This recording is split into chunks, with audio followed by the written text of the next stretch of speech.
they shouldn't have done that because I can't control what somebody else does. Number one. So we ain't supposed to do nothing for you. I'm not saying that, but don't even say that that's what that was from. That was from him stepping and talking shit behind all the times that you threatened him and all that shit. He was drunk and obnoxious and whatever. Don't say it was all behind defending me because that's not.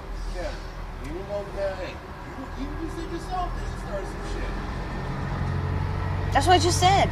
Don't say that it's all behind defending me. No, I didn't intentionally bring anybody together. Okay, for all along I've been asking you just. Why are you telling Kevin to come over to the fucking to the Continental because the motherfucker put his hands on you? I didn't tell him to do that. I didn't tell him that till after he got there. That shit didn't even happen until way after the fact. And then the man put his hands on Kevin. So what? He's saying Kevin ain't supposed to defend himself? I never said that. That's not my fault. Okay. So basically, you're mad because Kevin defended himself. No, I'm not. I'm mad because I don't have anywhere. I can't stay there no more. That was the only fucking place I had left, and you don't give a fuck. Oh, no, I say I don't give a fuck. I do give a fuck. Oh, no, you don't. The fact is that, no, we know what you're mad about, Shannon, okay? You want to tell him? What are you doing?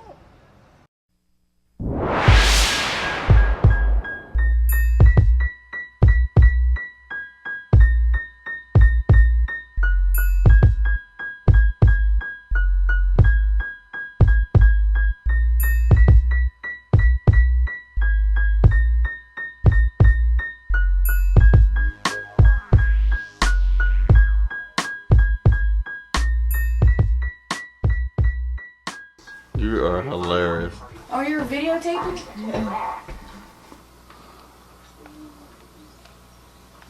But anyway, I was on Prop 36. And I fucked it up like a few times. I had warrants for petty with 2 priors. I just had a bunch of no bail warrants that all caught up to me. I ran into Brittany in front of the Olive. I had just came from doing a fucking a date, and I had a bunch of rocks. I had just left my dudes earlier from Bobby's, and I had a bunch of rocks, and I didn't know if I had Chiva. I think I just did the last of my Chiva. I was getting ready to go, but I had like over $100 on me, everything. And I ran into Brittany. I was like, she asked me, she was trying to get some rock, and I said, well, you want to do a hit? That's what happened. I was filling her pipe up when the police rolled up and I didn't see them. But I saw the spotlight and I immediately started backing up, trying to just leave, you know, walking away because they're going to her because she's the one that had the pipe. But it didn't really matter to me because I wasn't dirty. I didn't have nothing on me, and, you know, so I wasn't really too much concerned about it. But she was all nodding out and she had her pipe in her hand and she was putting crumbs on it and, you know, pushing it. Right there in front of the hotel? Right there in front of the hotel, like it was legal, like, you know, like she wasn't doing anything wrong. Right. Just, you know, like nothing. Not even paying attention to what was going on, obviously. No, I ran into her. I was just giving her a fucking hit. If I'd have never stopped to give that bitch a hit, I would fucking not have went to prison. You want a hit? I got a whole bag of dope. Bobby just gave me a fucking nice sack, and I ran out the house to run downtown. Fuck. Ran into her. I was like, I got some good ass dope. You want a hit? I'll give you a hit. Fucking pulled out this big ass rock and shoved in her pipe, and didn't realize that the police were sitting there watching me the whole time. I'm fucking picking her out a rock to shove in her pipe.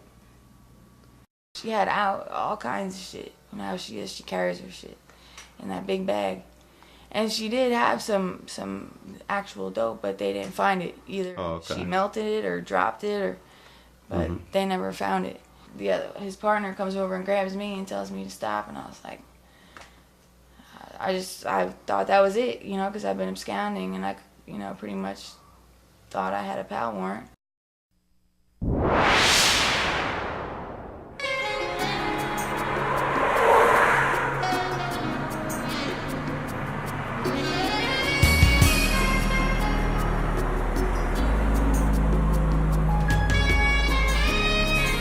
You know, you never know. There's someone out there that has money. This used to be a really great street, but now I have to be really careful around here. Either get something really fast or just leave because there's too many police around.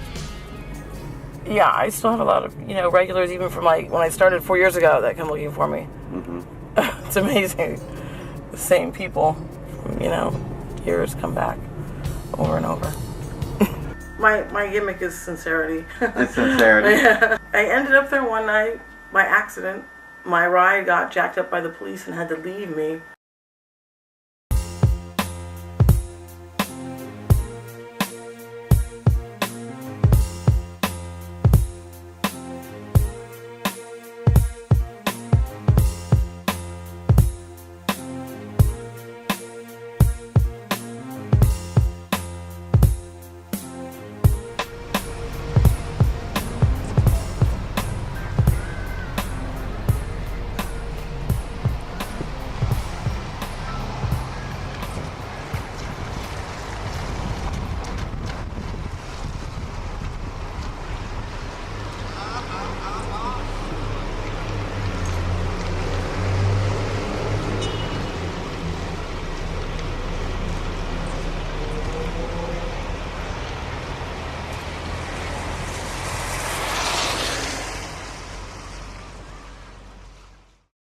I think you should make a video called, Homeless Girls Gone Wild, or Street Girls Gone Wild. Oh, yeah? Yeah. I came downtown when I was 17. I just turned 25, January 1st. Hi!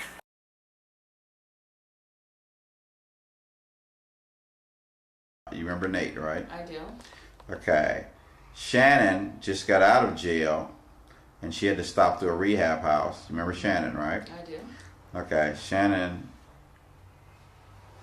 took off from the rehab house, and she's now back downtown. That's not unexpected.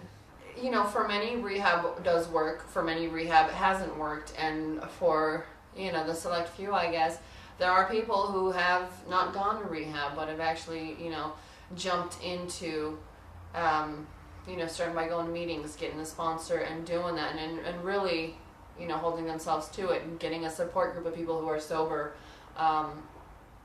and doing it that way. I mean, I have known of a lot of people that haven't gone to rehab and have actually succeeded and continue to, you know, be clean and sober. That's not to say that I am or am not one of them, but I do believe it is possible. I think being out there and with an addiction, you know, you cause a lot of wreckage, and it's really easy to destroy whatever you might have built up, but it's a hell of a lot harder to gain it back, and it takes a hell of a lot more time. But I am willing to start cleaning up that wreckage, because to go and continue down the path that I've been on, it just causes more wreckage and it hurts more people. And, you know, honestly, in the end, yes, there are a lot of people that are hurt around you, but all you keep doing is just ending up hurting yourself.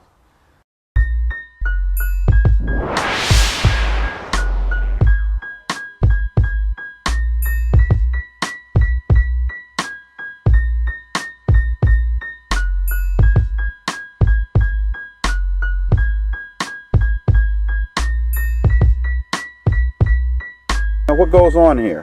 Well, you know, everybody try to have a good time down here, you know. But, you know, things always get interrupted by the squares. You know, like, it's kind of hard, you know, like dealing with these assholes, you know, who don't like drugs, you know, like people who use drugs and stereotype us, think we all got to break in their cars, rob them, you know, and all this kind of shit. Well, you know, for drugs. Women, they make theirs the way they know best. Prostitution, you know, I mean, this always creating history. This is very beautiful astronaut. Well, it's so loved. High price, of course. Oh, boy. $100, of course. I'm really camera shy. Oh, don't be camera shy, baby. This is LA. Nobody's camera shy out here. Shit, just don't give a damn. Well, it's a lot different out here. People treat you a lot different, and I wasn't really familiar with you know, the whole prostitution thing until I got out here. I'd never seen a pimp in my whole life.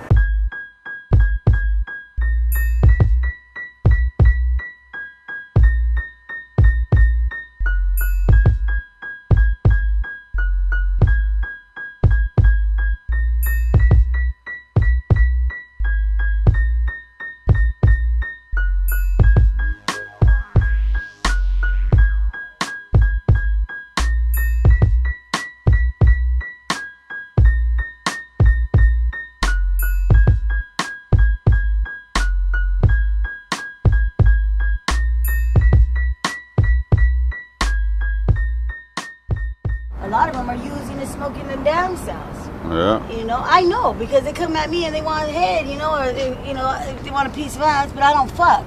You know, I'm a head, you know, I'm a headhunter. I know you are, baby. I like that dick. But anyway, and you know, they take care of me, but you know, I don't just do my due for no dough. You gotta have some money too. Shit ain't free. I gotta pay my rent. I gotta pay my bills. But don't think you're gonna take me and give me some shit and have some pussy or have your way. There's no way. That's all we got on the street is each other too, you know? That's all we got. And to have somebody take you out and turn you out like that? Me and my uncle, when I was strung out on heroin back in 92, I was in Soledad. We used to get girls and turn them out into heroin fixing and stuff so we can get them on the street to go sell their bodies to take care of our fucking habit, you know? And like 3-4 years later, I ran into, you know, a few of the girls that I had turned out and shit, and I seen them and oh my God. Yeah, don't you remember you gave me my first hit or my first fix? They had no teeth, they had no weight on them, you know, they're all tore up, and I felt the shame. I just asked God forgive me. And I promise I wouldn't do that again. And now people ask me to fix them for the first time or let them try this out. No, I ain't having no part of that. Not me. I don't want to have any part in turning somebody out into drugs and see the outcome of it. You know, do you know I started them there? No. And as a matter of fact, Nate's the one who introduced me to Snake. Oh God, about 10 years ago. Yeah. I met him back when at the parking lot over across the street from the Huntington. Remember you was on Main Street? Are you filming me already? I'm testing it. Oh my God! Tell Warner. Let me know before you start doing that. I gotta start over because it's running out. So okay, start over. Rewind. Everyone knows at least something about the Jonas Brothers, but is it possible that are you ready to start talking about this shit? Yeah, ask me. All right. Tell me when you first came downtown. What happened? When I first came downtown, I came downtown because I was strung out. And my mom had died, and I didn't want to die with a needle in my arm. And I came down here thinking I was going to lighten up on Uzi. Are you kidding? Just like anything else, I'm a people person and blessed and adaptable. Came down here and met folks and blended right in and had a good time. Still having a good time. Too much of a good time. So when was that? Is it illegal to do what I'm doing? No. Everybody doing something on camera.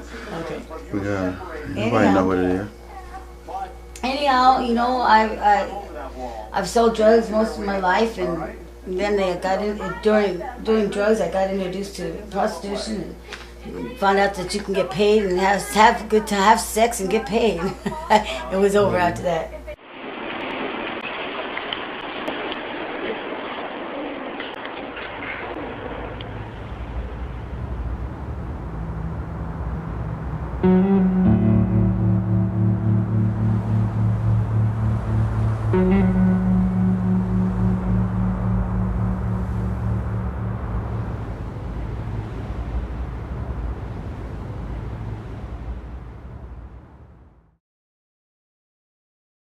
Our top story, actress Lindsay Lohan handcuffed and taken away from court in Beverly Hills this morning. She's now back in jail after failing a court-ordered drug test earlier. She wrote tweets on her Twitter page saying, "Regrettably, I did in fact fail my most recent drug test. Substance abuse is a disease which unfortunately doesn't go away overnight. I am working hard to overcome it."